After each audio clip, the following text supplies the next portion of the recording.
tubuhnya tuh kayak joget-joget itu, malah joget-joget kesenangan gitu, karena dia nggak merasa sakit sama sekali. Yang mengklaim mungkin masih anak-anak gitu ya, dia tidak merasa sakit sama sekali, kemudian kepalanya jatuh gitu ya.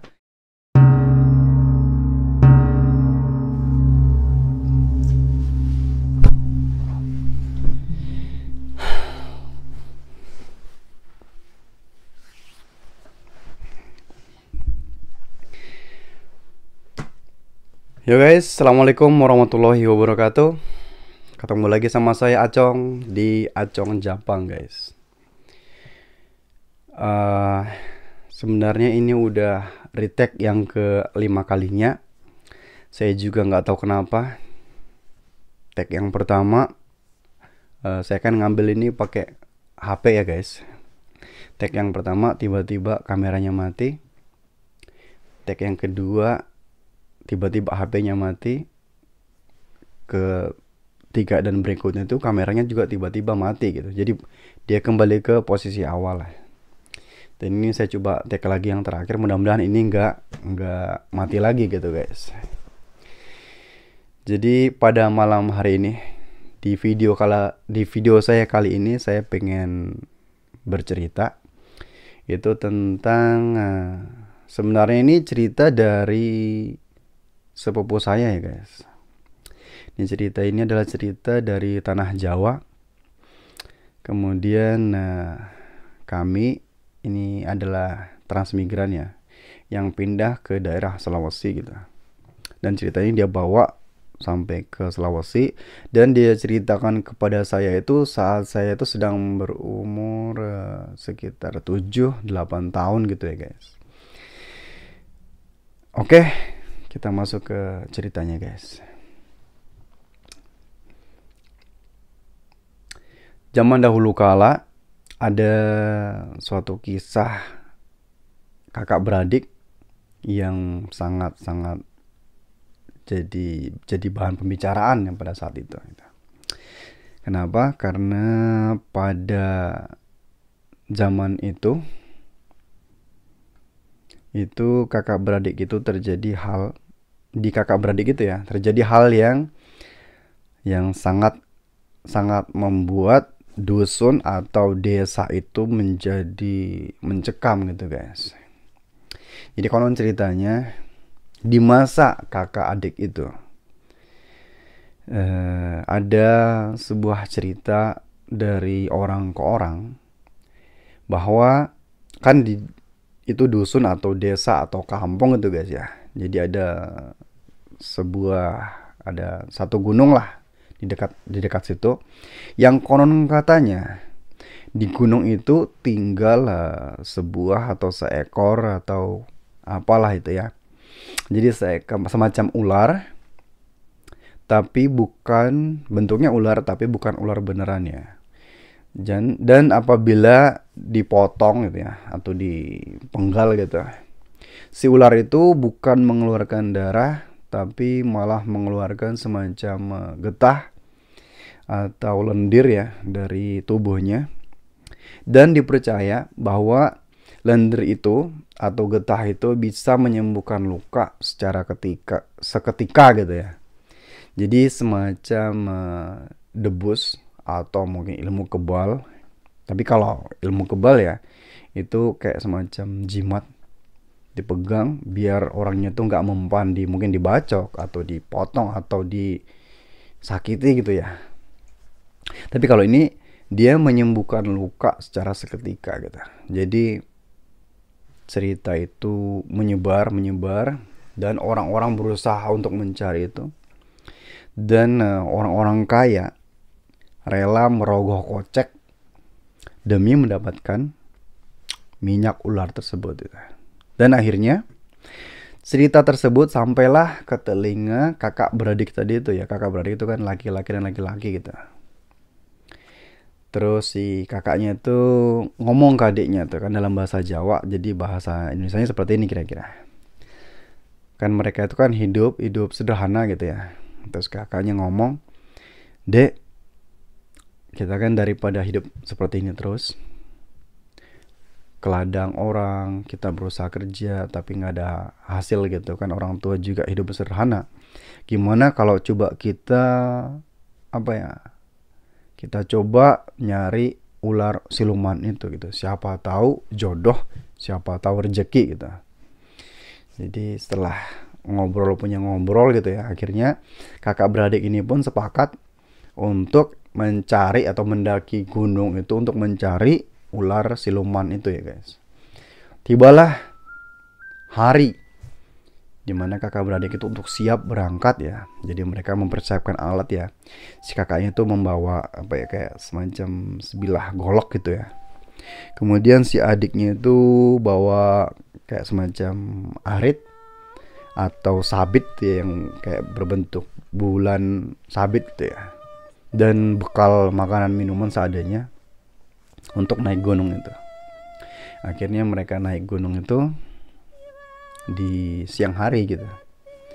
Mereka naik gunung, mereka merambah hutan, dan akhirnya tiba di suatu kayak semacam lereng itu, di pinggir lereng gunung, lereng kaki bukit gitu. Itu mereka menemukan seekor ular yang katanya diameter ular itu tuh segede paha orang dewasa, tapi panjangnya itu cuma sekitar 1 meteran katanya. Jadi si kakaknya langsung bilang itu, "Dek, kayaknya ini nih ular yang dicari-cari ini." Tanpa menunggu lama-lama, si kakaknya tuh langsung menghunus goloknya ya, dicabut dari sarungnya. Langsung aja dia tebas tebas itu ular itu ya.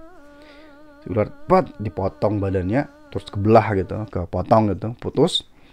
Dan saat itu pula tuh keajaiban terjadi.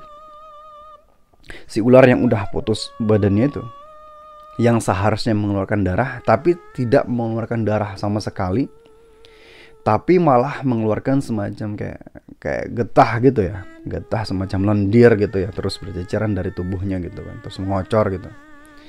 Dan dua kakak beradik ini langsung senang girang minta ampun ya, karena di otak mereka ini akan menjadi duit itu, akan menjadi uang gitu. Dan untuk menguji keasliannya tuh, si kakaknya tuh langsung tanpa basa-basi ya, dia langsung ngambil itu getahnya tuh, terus diolesin ke tangannya. Diolesin gitu. Terus sama kakaknya tuh tangannya sendiri ya, terus dibacokin gitu tangannya tuh, tuh goloknya. Terus tiba-tiba tangannya tuh membelah gitu ya, membelah. Tapi langsung seketika itu pun langsung nutup lagi, bekas lukanya pun nggak ada gitu guys. Wah, tambah senang gitu guys mereka. Wah, ternyata ini yang kita cari-cari, ternyata ini yang orang-orang cari-cari gitu. Belum puas sampai situ, si kakaknya tuh langsung nyobain lagi ya. Terus dia ngambil lagi getahnya, terus diolesin ke jarinya katanya, entah jari yang mana gitu, pokoknya sejari gitu. Terus tangannya itu ditaruh di kayak semacam apa ya, kayu pohon gitu ya. Terus sama dia malah dia potong sendiri jarinya tuh, ceprak gitu. Dia tidak merasa sakit apapun. Kemudian dia mengambil jari itu, kemudian dia sambungin lagi. Dan keajaiban pun terjadi guys. Bekas potongan itu tidak mengeluarkan darah, dan saat disambung pun tidak ada bekas luka sama sekali. Wah, tambah girang. Mereka tambah girang, tambah senang gitu ya. Dan belum sampai situ pun, si kakaknya langsung entah mungkin kesurupan ya, atau mungkin terlalu girang gitu guys. Dia ngomong sama adiknya, "Dek, cobain ke leher kamu, mau, berani nggak?" katanya. Berani nggak gitu. Ya udah, si adiknya kan karena sudah lihat bukti tadi ya, dibelah di tangannya itu sembuh lagi, terus di jarinya juga nyambung lagi tanpa ada bekas luka, bahkan darah setetes pun gitu ya. Akhirnya adiknya ya iyain aja gitu. Ya udah, diolesin, ambil minyaknya tuh, terus diolesin ke lehernya, melingkar set gitu. Kemudian adiknya tuh disuruh berdiri, kemudian ditebas lehernya adiknya, jas gitu ya. Nah, saat ditebas itu tubuhnya tuh kayak joget-joget itu, malah joget-joget kesenangan gitu, karena dia nggak merasa sakit sama sekali. Ya mengklaim mungkin masih anak-anak gitu ya, Dia tidak merasa sakit sama sekali. Kemudian kepalanya jatuh gitu ya. Kepalanya tuh lihat ke kakaknya tuh, terus nggak apa-apa kak, nggak apa-apa kak, gitu ujar adiknya gitu. Kemudian si adiknya terus bilang, kak taruh lagi kepala saya gitu. Ya udah, karena tidak ada efek sama sekali gitu, cuman karena badannya aja yang berdiri tapi terus goyang-goyang gitu ya, goyang-goyang karena kesenangan gitu. Terus kepalanya jatuh di pinggir situ gitu. Dan saat kakaknya mau ngambil kepala adiknya itu secara tidak sengaja menendang kepalanya sendiri. Dan karena mereka berdiri di lereng bukit gitu ya, lereng gunung gitu, kepalanya itu jatuh terguling-guling gitu. Nah kakaknya tuh panik gitu. Akhirnya si kakaknya itu badannya, tubuhnya adiknya tuh didudukin gitu, ditaruh di pinggir pohon gitu ya, di bawah pohon. Kemudian dia mengejar kepalanya adiknya yang bergulir ke bawah gitu, ke bawah lereng gitu ya. Dia terus mengejar, mengikuti suara adiknya tuh, Kang, aku di sini gitu. Kejar sama dia, kejar. Oh dia bisa melihat, oh itu kepala adiknya tuh guling ke sana gitu.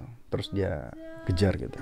Dan akhirnya kepalanya tuh berhenti di satu dataran yang datar ya, udah bukan lereng lagi, dan berhenti situ. Oh itu kepalanya. Nah jarak sekitar 10 meteran gitu ya. Ketika mau ngambil, tiba-tiba ada seekor serigala atau mungkin anjing hutan ya. Saya juga kurang paham apa katanya tuh, anjing hutan atau serigala gitu. Tiba-tiba langsung nyerobot, makan, ngambil kepalanya adiknya tuh. Set, digigit, langsung dibawa kabur gitu. Dan kakaknya itu langsung terdiam, terpaku di situ, nggak bisa gerak apa-apa gitu. Dia cuman gitu, dia nggak bisa gerak. Terus adiknya teriak-teriak, tolong gitu. Dan kakaknya itu berusaha, akhirnya setelah sadar gitu, kakaknya berusaha nyari, tapi suara kepala adiknya itu hilang di tengah hutan gitu. Akhirnya dengan putus asa, si kakaknya itu kembali ke atas gunung untuk mengambil badannya adiknya. Tapi anehnya badannya sudah tidak berada di tempat itu. Badannya menghilang guys. Karena waktu itu udah mulai malam, akhirnya kakaknya tuh dengan perasaan sakit, sedih gitu ya, dengan sedih, dengan kecewa, dengan terpukul gitu, akhirnya dia turun gunung. Dan dia menceritakan ke keluarganya, tapi dia membuat mengarang cerita gitu ya. Dia ngarang cerita bahwa mereka berdua naik ke gunung untuk mencari sesuatu, dan tiba-tiba adiknya jatuh di jurang dan menghilang begitu aja gitu. Ya setelah bercerita panjang lebar, akhirnya keluarganya pun mempercayai gitu ya, bahwa adiknya itu jatuh di jurang dan menghilang gitu. Nah selang beberapa hari, tepatnya beberapa minggu setelah kejadian itu, muncullah kejadian aneh di kampung atau dusun itu guys. Jadi tiap malam, tepatnya tuh tengah malam gitu, sering terjadi hal-hal yang aneh. Dan sering terjadi oleh warga sekitar. Jadi gini guys, itu kan karena cerita lama gitu ya, pada zaman dahulu itu nggak ada kayak semacam penerangan lampu listrik gitu ya. Jadi yang ada mereka gunakan semacam kayak obor atau petromak gitu ya, sama lilin kali ya, untuk penerangan. Jadi kan biasanya kalau malam itu ada di kampung-kampung itu suka ada kayak siskambling atau jaga keliling gitu. Nah konon suatu malam ada satu grup beberapa orang bapak-bapak itu yang melakukan jaga malam keliling. Karena sudah malam gitu ya, mereka jalan. Tiba-tiba yang dia di sebelahnya itu ada kayak sawah gitu, persawahan gitu, di sebelahnya ada kebun gitu. Tiba-tiba dari jarak sekitar 10 sampai mungkin 15 meter gitu katanya, itu Mereka melihat ada kayak anak kecil berjalan nyebrang dari sawah gitu yang gelap itu ke kebun sebelah gitu. Jadi akan agak remang-remang gitu, sekitar 10 meter. Kalau kan pakai obor gitu, jadi agak samar-samar gitu ya kelihatannya itu. Tapi mereka melihat tuh sesosok kayak anak kecil berjalan terseok-seok tanpa kepala, guys. Dari kegelapannya sawah itu ke perkebunan gitu. Dan akhirnya hilang di perkebunan itu. Dan hari berikutnya cerita itu langsung menyebar ke satu kampung atau satu dusun itu ya guys. Hingga membuat geger satu dusun itu guys. Dan bukan cuman itu guys, masih banyak lagi ya hal-hal aneh yang terjadi, terutama saat tengah malam gitu. Saat lewat tengah malam, kejadiannya itu jadi kan jalan-jalan setapak di kampung gitu kan, itu setelah lepas tengah malam, katanya mereka sering mendengar ada ada suara langkah kaki bocah gitu ya, yang terseok-seok dan mengeluarkan suara yang dalam bahasa Indonesianya itu seperti ini ya. Kak, kak, kepala saya mana? Kak, kepala saya mana? Itu terus berulang-ulang hingga hilang di kegelapan malam gitu. Dan itu kejadiannya terus menerus setiap malam, membuat desa itu menjadi mencekam. Dan masih ada kejadian aneh lagi ya. Jadi kayak sebulan sekali atau sebulan 2 kali katanya ada hewan ternak yang mati menggenaskan. Jadi hewan ternak itu mati dengan kepala terputus, tapi bukan karena disembelih guys, tapi kayak semacam ditarik paksa gitu sampai putus gitu guys. Jadi kepala yang terbelalak gitu kan, jatuh di situ aja gitu. Jadi kayak di peternakan itu badannya di situ, kepalanya juga di situ gitu. Dan cerita itu terus berulang, kejadian itu terus berulang-ulang gitu guys. Dan pernah suatu malam ada seorang peternak gitu guys. Dia pada saat tengah malam dia merasa terganggu dengan suara berisik yang ada di peternakannya ya. Dia adalah seorang peternak kambing. Kemudian lewat tengah malam dia merasa terbangun, terusik oleh suara berisik kambingnya yang merasa yang apa ya, yang kayak ya itulah kambing yang ngamuk-ngamuk gitu ya, yang tidak ini ya, teriak-teriakan kambing gitu. Kemudian dia merasa dengan penasaran, dia membawa kayak semacam lampu semprong gitu ya, lampu petromak tapi yang kecil gitu, lampu semprong gitu ya. Bawa lampu semprong dengan pentungan ya, semacam kayu pendek gitu. Jadi mungkin dia pikir ya maling, jangan-jangan maling gitu ya. Jadi sambil penuh rasa takut, cemas juga jengkel gitu ya, karena tengah malam dibangunin gitu. Dia berjalan menuju belakang, dia menuju ke peternakan kambingnya. Di situ ya dari jarak sekitar 5 sampai 10 meteran gitu. 5 meteran lah kira-kira. Dari cerita itu gitu. Itu dia melihat dengan mata kepalanya sendiri. Dia melihat ada seorang anak yang tanpa kepala sedang memegang tanduk kambing miliknya dan memutar-mutar, memelintir kepalanya bagaikan orang sedang memutar setir itu guys, memutar setir. Diputar sampai putus dan kemudian ditarik sama dia. Si bapak tadi yang melihat itu cuman bisa terperangah, terdiam, terpaku, gak bisa ngomong apa-apa, tubuhnya gemetaran.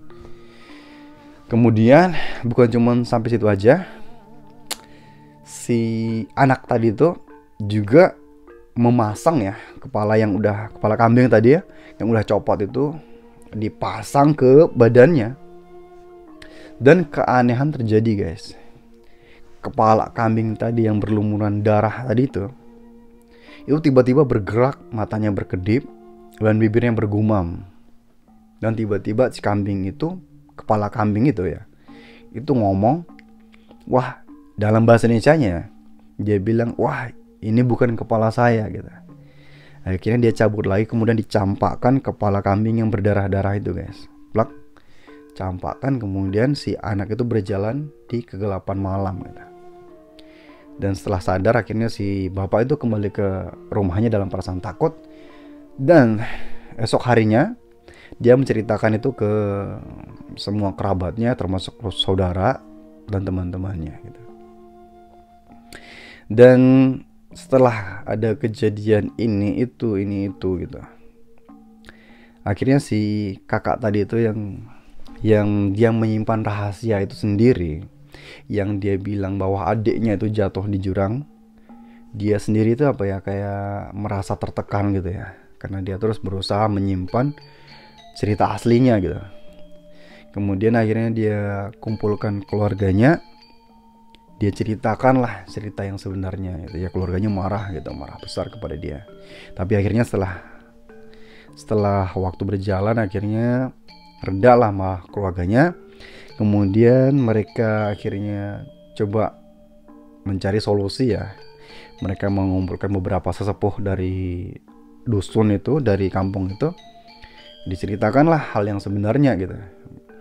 Akhirnya para tetua atau orang tua di sana gitu ya, berusaha mengumpulkan kayak semacam orang pintar yang ada di dusun itu, bahkan mungkin di dusun sebelah gitu ya, dan menetapkan hari untuk melakukan semacam ritual, semacam apa ya, sesembahan gitu ya, yang akan dibawa ke gunung tersebut agar arwah adiknya itu tidak mengganggu lagi ya. Tiba harinya itu mereka naik gunung dan melakukan ritual itu. Setelah kejadian itu guys, setelah ritual itu ya dari orang pintar itu, tidak ada lagi kejadian-kejadian aneh. Tidak ada lagi tubuh anak kecil yang tanpa kepala. Tidak ada lagi suara yang lewat tengah malam yang selalu berucap, Kang, kepala saya mana gitu.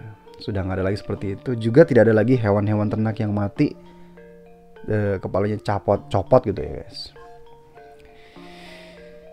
Dan keadaan desa itu pun kembali seperti biasa guys. Oke, itu tadi cerita dari saudara saya ya, yang sampai sekarang itu masih jelas banget ya di kepala saya. Karena apa? Karena pada saat itu ya, dia ceritakan kepada saya itu juga udah lumayan malam ya, sekitar jam 10 malam, dan saat itu kita lagi di rumah saudara yang lain gitu. Kita lagi enak-enak ngobrol, terus saat saya berdua sama dia gitu, terus dia ceritakan kayak gitu. Akhirnya saya malah jadi gak berani pulang gitu. Tapi akhirnya saya memilih pulang bareng dia gitu. Oke guys, demikian tadi cerita saya. Dan sebenarnya ya tadi saya ini retake yang udah kelima kalinya ya. Tadi saya ngambil, tiba-tiba HP saya mati. Saya juga nggak tahu kenapa. Tidak biasa juga seperti ini guys ya. Oke, sampai ketemu di video saya selanjutnya. Dan terima kasih buat kalian yang sudah menonton. Terima kasih juga buat yang udah subscribe. Dan buat yang belum subscribe, jangan lupa subscribe video saya, channel saya. Dan tonton juga video-video saya yang lainnya ya. Oke, sampai ketemu. Wassalamualaikum warahmatullahi wabarakatuh.